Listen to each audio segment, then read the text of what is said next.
श्री शुकाचार्य जी वर्णन करते हैं वृंदावन में कैसी स्थिति है।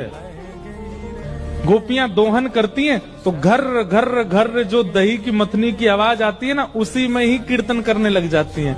कृष्ण ऐसे, कृष्ण के नेत्र ऐसे, कृष्ण की नासिका ऐसी, कृष्ण के कान ऐसे, कृष्ण को मोर पिछ ऐसा, कृष्ण की पीताम्बरी ऐसी, कृष्ण की भुजा ऐसी, कृष्ण के चरण ऐसे। कोई गोपी अपने घर में चौका लगा रही है और चौका में पौंछा की जो छर्र छर्र आवाज आवे, वही छर्र छर्र ध्वनि में ही कीर्तन करने लग जाए, कृष्ण ऐसे, कृष्ण ऐसे। हसितम मधुरम, चलितम मधुरम, वमितम मधुरम, मधुराधिपते अखिलम मधुरम। इन सबकी बातें सुनकर के मीराबाई माधवी को ऐसा लगता है कि इन सब से तो मैं श्रेष्ठ हूं, कम से कम अपने पति की हूं, इन सब की तरह तो नहीं। पूरे दिन उस कृष्ण की प्रशंसा करती रहती है। सब गोपियां माधवी से कहती हैं, अभी तक तेरे सामने आयो ना है और तेने अभी तक देखो ना है।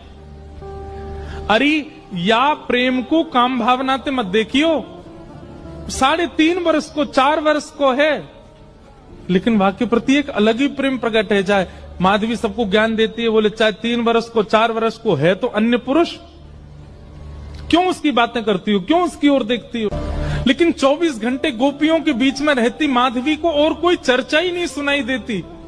सब केवल कृष्ण की बात करती हैं। जल भरती हैं तो, बैठती हैं तो, भोजन बनाती हैं तो, बतियाती हैं तो, श्रृंगार करती हैं तो, हर समय कृष्ण कृष्ण कृष्ण कृष्ण। माधवी ने कुछ समय अकेले रहने का भी प्रण लिया, लेकिन अकेले रह नहीं सकती, जंगल है, कहां अकेली जावे, जाना पड़ता है। उस एक दिन रात में सोई तो अब कानों में कृष्ण कृष्ण कृष्ण कृष्ण गूंज रहा है, तो कान बंद करती, पता नहीं पूरे दिन इतना नाम सुनती हूं कि अब तो कानों में भी यही गूंजता है। कान बंद करके सोती है तो स्वप्न में कृष्ण ऐसे हैं। अब कृष्ण देखे नहीं है, लेकिन उसको श्याम वर्ण, पीली पीताम्बरी, वंशी, मोर पिछ सब अनुभव होता है। उठ के बैठ जाती है, नेत्रों को मीटती है,